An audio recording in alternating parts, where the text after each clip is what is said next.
Hi guys! Galing pala ako doon sa store na kung saan nabibili yung nireels ko nung nakaraan, yung biscuit na caramel cream egg cookies, ganun. Then nagtingin-tingin kasi ako ng mga items. Ang daming mura. So, nakabili na naman ako. Ito yun, di ba? Bumili naman ako, 49 NT lang yun. And then, may isang klase siya.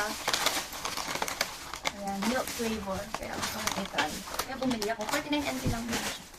Tapos ito, alam kong masarap kasi ito meron din to sa Pinas. Mura lang din siya. Steak. Kaya bumili din ako. Tapos ito, nakita ko din, parang chocolate. Vanilla flavor, gusto kong i-try. Eh, mura lang, nasa 39 lang siya, kaya binili ko din. Ito naman, chocolate flavor. Kung baon-baon sa loob ng production. Pagtawid gutom. Saka ito, ang laki na niya. Bali, 13 NT lang ito. Diba, ang mura ng mga benta nila. So, yun. Plus, itong buncher. 5 NT. Diba, baon-baon sa loob. Ayun, sinabulot ako na lang. Yun lang.